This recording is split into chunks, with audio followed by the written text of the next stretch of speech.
businesses alike. And that's who I'm fighting for. And so to see that, to hear that, you could see why, there's no way on earth I was doing anything beyond that press conference yesterday, because I think so much of what they're doing is damaging not just here and now, but they're going to have long-term consequences in this country. And that's precisely why I think it's important that we are showing up, we are locking arms, and we are the party that is fighting for the average hardworking person in this country.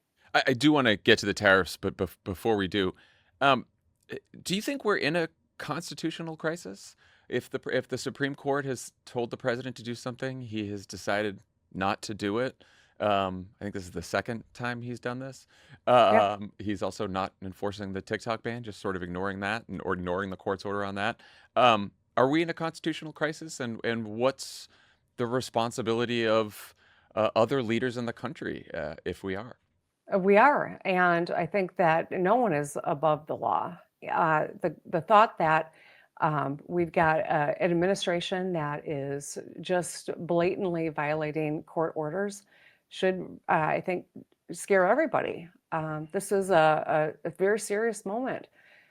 At the end of the day, I hope that we finally see some backbone out of some of the Republicans in Congress, you know, to stand up to the courts to enforce their orders. I mean, there are a lot of people that aren't doing their jobs to protect the foundations of this country. And many of us are fighting the fights that we can, but ultimately, the courts have got to be able to have the last word. And this undermines, I think, the foundations of our country on every level when this happens. The president went on to say in that interview that he's justified in ordering criminal investigations into people he thinks are dishonest. You were obviously unwittingly brought into the Oval for the press event where Trump ordered an investigation into one of his first-term administration officials because he said the 2020 election wasn't fraudulent. State election officials responded to that, saying they are outraged and alarmed. This was a cybersecurity election official. What was your reaction when you saw him do that and you were in the Oval? Well, as as Lovett said, there are no corners in the Oval Office, right? Yeah. I was brought in for what I thought was going to be a one-on-one meeting. It became very clear as soon as I walked in the room that that was not the case. I grabbed one of his staff people. I said, "What is happening here?" And he said, "He's just going to sign executive order, and then you're going to have your meeting." And then all of that transpired, and I gravitated from the front of the room to the back of the room, and that's when that picture was taken. But I also left the room. No one reported that. I left the room to go talk to my staff person and said, we got to get word out because the stuff that's going on in there, I cannot be associated with that. I do not endorse that. I'm not here for that. But I had to stay and have my meeting after that was done. So, it is not easy to navigate these times. But one of the things that I've learned is I've got to put the people of Michigan first over my self-interest, over maybe what people assume are going to be my political interests. The people of Michigan come first. I took an oath to them. When I was in the Senate, we were in the minority. I was the Senate minority leader, and we had Republican control of both chambers of the legislature and in the governor's office. We got our teeth kicked in every day.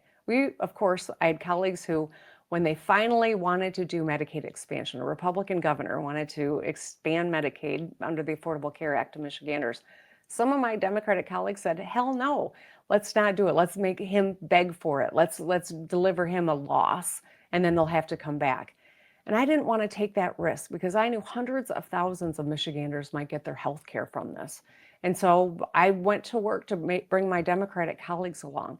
It wasn't easy, but at the end of the day, that's the job. That is the job that I have. And if we Democrats want to be successful in future elections, we can't forget that. We got to give each other the grace to fight on the battlefield and lock arms, because these are high stakes moments in this country as we think about all the stuff that's just happened in merely 100 days.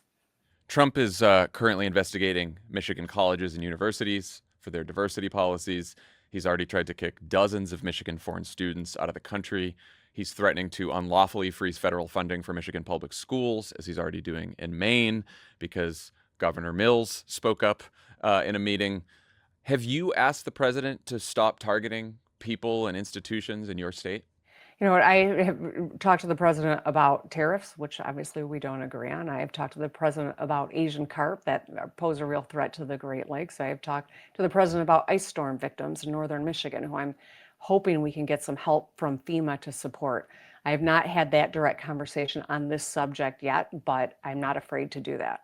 Yeah, I guess where I am on this is like I totally understand the need to work with even this president because whether we like it or not, he has a lot of power to help or hurt people that, in your case, that you represent. But he's also abusing that power right now to hurt people that you represent. And so I wonder if isn't it worth speaking up for the rights and the freedoms of those people when you're at an event with them or when you're in a meeting with them? Yeah, whenever I get the opportunity, I use every minute of that to cover a lot of different issues. So this is, I think, a very important one that you're raising. There's no question, and I will continue whenever I have opportunities to make sure that I'm covering as much as I can. No question. On tariffs, the president offered some relief to automakers last night. He announced, though, the headline in the Detroit Free Press is Trump scales back tariffs on automakers, but analysts still expect car prices to rise. Do you agree with that? And did you get a chance to raise tariffs with him on Tuesday, and what have those conversations been like about tariffs with him? I did not get much of a chance to talk about it on Tuesday, but I did say that the big three and the auto industry is hurting in Michigan because of the uncertainty around tariffs. You know, certainly this newest policy might be somewhat helpful on paper, but let's be clear, the uncertainty that has been created by a variety of policies without a stated goal and an obvious solution here is what is creating paralysis, what is creating animosity with our northern neighbors, Canada, who is intertwined with the Michigan economy, as all across the country, that's true, but especially in Michigan, and Mexico, treating our allies like adversaries. I mean, there's a big cost to all of this, and it is going to be borne by the American consumer. It is going to be borne by the person who gets laid off because their company doesn't make the investment that they had planned to.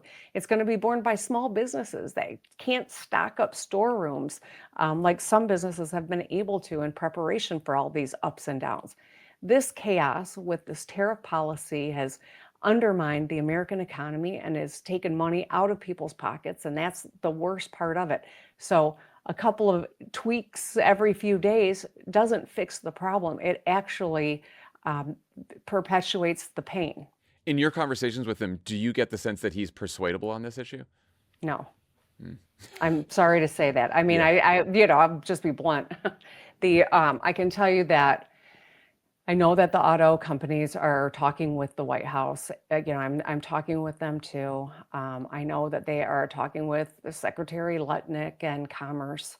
And obviously, they've had some impact in that they've reevaluated some things. But I do believe that there is a core belief that messing with tariff policy is going to be good for America, but it's not based on any, I think, economic prowess or strategy. And I think that's the biggest concern, is that if there was a goal, if there was a new rule that was going to last, American business might be able to figure a way to work with it. But the chaos is the biggest problem at the moment. I remember when the fires hit Los Angeles, I interviewed Governor Newsom shortly after, and he was dealing with somewhat similar to what you were dealing with Selfridge, which is, he was trying not to criticize Trump too much because we needed to get federal funding for disaster relief for California. And I asked him in the interview, I said, are you scared that if you criticize him too much or piss him off, then he's going to yank federal funding and not give us the disaster relief aid that we need? Do you worry in the next couple of years that if you criticize Donald Trump too much, that he might change his mind on Selfridge? No, I mean, I don't. They've made a commitment. This is, there are Republicans and Democrats that have been working hard to get this done. They got it done. He got great, headlines here in Michigan. I mean, people are thrilled with this. So, no, and, my job is to fight for Michiganders. And that means, John, it means making tough decisions in a pandemic that ultimately people threaten to kill me. I'm still going to put Michiganders first. It means showing up at the Oval Office and